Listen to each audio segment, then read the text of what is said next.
안녕하세요. 유학을 고민하시는 여러분, 오늘도 힘내시길 바랍니다. 오늘도 멤버분의 질문이 있습니다. 읽어보겠습니다. 안녕하세요. 미국 유학 교수님. 미국에서 석사만 하고 취업했을 때와 박사까지 했을 때 연구 주제의 차이와 연봉 차이가 궁금합니다. 아무래도 2년 안에 논문을 쓰기 쉽지 않다 보니 박사를 생각하고 있는데 박사까지 가면 아쉬운 점이 OPT를 중간에 못한다는 점이 아쉽습니다. 그럼 대답해 볼게요. 석사와 박사 어떤 길을 선택해야 할지 고민이 많으시죠? 먼저 미국에서 석사 후 취업과 박사 후 취업의 가장 큰 차이점을 연구 주제와 연봉 기준으로 나누어 설명해 드릴게요. 먼저 제가 드리는 정보는 어디까지나 제가 아는 만큼 알려드리며 저는 이민법 전문 변호사가 절대 아닙니다. 미국 정부의 유학생 정책을 대변하는 사람도 절대 아닙니다. 정보가 틀릴 수가 있기 때문에 이 영상을 참고로 본인이 직접 팩트체크를 하시길 바랍니다. 1. 연구 주제의 차이. 석사 마스터스 졸업 후 취업. 석사 과정에서는 보통 응용 연구 applied research 또는 실무 중심의 프로젝트를 수행하는 경우가 많습니다. 예를 들어 엔지니어링이나 컴퓨터 과학 분야라면 특정 알고리즘을 구현하거나 산업에서 바로 적용할 수 있는 연구를 진행하게 됩니다. 연구의 깊이보다는 기술 적용과 실용성이 중요하기 때문에 산업체 취업이 유리한 편입니다. 박사학위 PhD를 졸업 후 취업. 박사는 새로운 이론을 정립하거나 기존 연구를 확장하는 심층 연구를 수행하게 됩니다.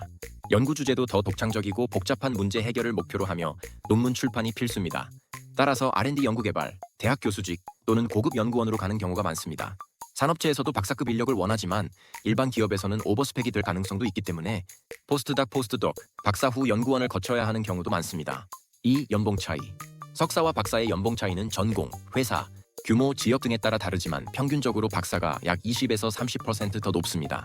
예를 들어 스템 과학, 기술, 공학, 수학 분야에서 일반적인 연봉 차이를 보면 석사 초봉 약 8만 달러에서 12만 달러 기업 규모와 위치에 따라 다름, 박사 초봉 약 10만 달러에서 15만 달러, 특히 연구 중심 기업이나 정부기관에서는 더 높음. 하지만 박사를 하게 되면 학업 기간 보통 4년에서 6년 동안 인턴십을 하지 않으면 수입이 거의 없고 연구실 생활이 길어지는 부담이 있습니다. 반면 석사는 빠르게 졸업하고 취업해서 경력을 쌓을 수 있는 장점이 있죠. 3. OPT 문제 취업 기회. 석사 과정 후 OPT 최대 3년, STEM 기준 사용 가능. 석사를 마친 후 OPT 최대 3년을 활용해 미국 내에서 취업할 기회가 생깁니다. 박사 과정 후 OPT는 따로 없음. 이게 무슨 말인지 헷갈리실 텐데 미국은 석사 위에 박사가 있는 시스템이라기보단 석사와 박사 둘 다 대학원 학위라는 같은 레벨의 학위로 보는 것입니다. 그래서 석사 때 OPT 신청했다면 박사를 진행하는 동안 OPT를 사용하지 못하고 졸업 후 바로 취업 비자 H1B나 O1 비자를 고려해야 합니다. 연구직이나 교수직은 H1B가 비교적 유리하지만 일반 기업 취업은 스폰서 문제로 어려울 수 있습니다. 4. 결론 석사 때 박사 학위. 어떤 선택이 좋을까? 실무 경험을 쌓고 빠르게 취업하고 싶다면 석사 후 취업 추천, 연구에 열정이 있고 전문성을 깊이 쌓고 싶다면 박사 추천, 돈을 빨리 벌고 싶다면 석사 후 바로 취업이 유리, 연봉 상승과 연구개발 직군을 목표로 한다면 박사가 유리, 박사를 하게 되면 연구실 생활이 길어지고 OPT 없이 바로 취업을 해야 하는 부담이 있지만 연구직으로 가면 높은 연봉을 받을 수 있는 가능성이 큽니다. 반면 석사는 빠르게 취업하여 경력을 쌓을 수 있고 OPT를 활용하여 미국에서 일할 기회가 많다는 장점이 있습니다. 잘 이해가 안 가시는 분들을 위해 부가 설명드리면 박사 과정 후에 따로 OPT를 사용할 수 없는 이유는 미국의 F1 학생 비자 OPT 규정 때문입니다. 근거는 미국 이민국 USCIS과 국토안보부 DHS의 OPT 정책에서 찾을 수 있습니다. 1. OPT는 학위당 한 번만 허용됨. OPT Optional Practical Training는 F1 비자 학생이 학위 과정 학사, 석사, 박사당 한 번씩만 사용할 수 있는 제도입니다.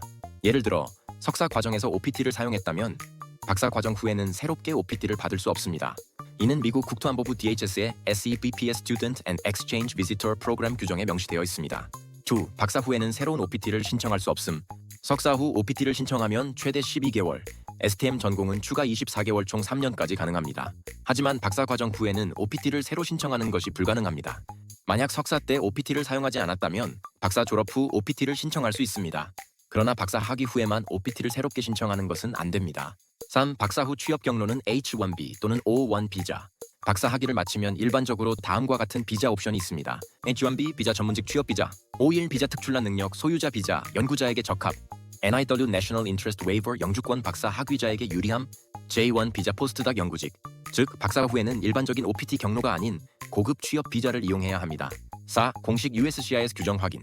USCIS의 OPT 규정에 따르면 F1 students are eligible for OPT at each higher level of education, but cannot apply for a second OPT at the same degree level. F1 학생들은 학위 레벨이 올라갈 때마다 새로운 OPT를 신청할 수 있지만 같은 학위 레벨에서는 OPT를 2번 신청할 수 없다. 예를 들어 석사 OPT를 사용한 후 박사를 하면 OPT 신청이 불가능합니다. 석사와 박사를 그냥 대학원 학위라는 하나의 레벨로 보는 것입니다. 참고로 저는 미국에서 석사와 박사를 하였지만 석사 학위 동안 OPT를 신청하지 않았기 때문에 박사를 마치고 OPT를 신청할 수 있었습니다. 하지만 석사에서 OPT를 사용하지 않았다면 박사 졸업 후 한 번은 OPT 신청이 가능합니다. 결론, 박사 후 OPT가 없는 이유는 OPT는 학위당 1회만 허용되기 때문, 박사 과정이 끝난 후 OPT를 새롭게 신청할 수 없기 때문, 박사 후에는 H1B, O1, J1 같은 다른 비자 옵션을 사용해야 하기 때문, 따라서 석사 때 OPT를 사용하지 않는다면 박사 후 OPT 신청이 가능하지만 석사에서 이미 OPT를 사용했다면 박사 후에는 OPT를 사용할 수 없습니다. 어떤 길을 가든 하나님께서 여러분을 인도하실 것입니다. 너희는 마음을 다하여 주를 신뢰하고 내 명철을 의지하지 말라. 잠언 3장 5절 말씀. 기도하면서 자신의 길을 잘 선택하시길 바랍니다.